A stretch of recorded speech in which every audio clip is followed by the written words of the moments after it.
Alright, today I'm taking a look at some of the ammo I was actually just out shooting yesterday. Had a video posted up. This is 1947 production Mosin-Nagant ammo. That's 7.62x54R.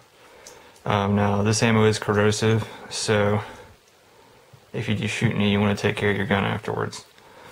But I got this off of SG Ammo, and it comes in these big, the Russians actually used to call them zincs. Apparently they still call them that, at least the old silver looking cans. There's the newer ones, which I normally get my my AK-74 ammo in. Well, they don't come on stripper clips like this, but that's what those come in.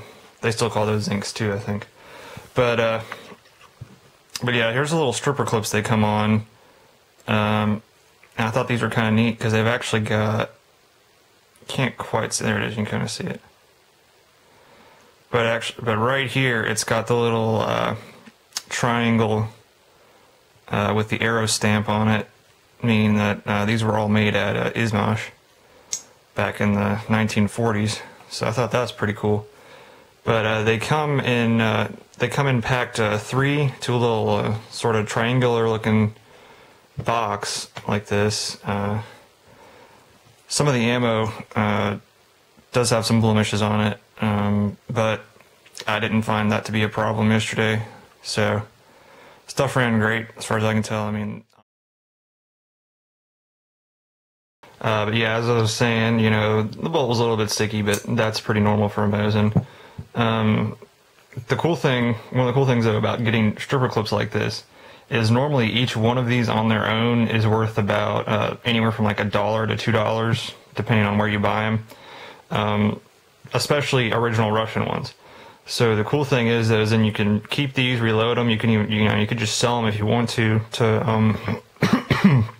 offset the price of buying one tin at a time. Even though the tins themselves only cost, they're about $65, and they're probably going to be about $80 with shipping. Which, and the cool part is though, is they come with 60 of these. I mean, it's basically like getting 60 stripper clips for $80 with 300 free rounds of ammo. So I think just from that perspective, it's a pretty cool deal. Just a word of warning though, you know, I was expecting when I got these things that, it's stripper clip, man, those bullets are just gonna fly right into the magazine like I'm using a friggin', M1 Garand stripper clip or something, like, no, it's not that easy. It's a little bit more difficult than you would probably think. Most of it's just in doing it correctly, because at first, I was just holding it about like this, trying to push straight down, on the top one. What you got to do is hold it up here at the front and then push down towards the base of the bullet about as far back as you can get it without, cutting your finger off on the back of these. That's another thing too, is these are, they're a little bit sharp.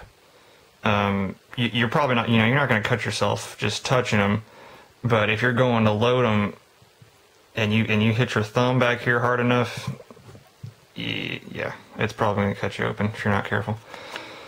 But yeah, like I said, the ammo ran fine. I was actually pretty surprised. The Mosin we shot it out of, it was one we shot 80s era corrosive out of one time when we first got it, and we didn't realize that it was corrosive ammo.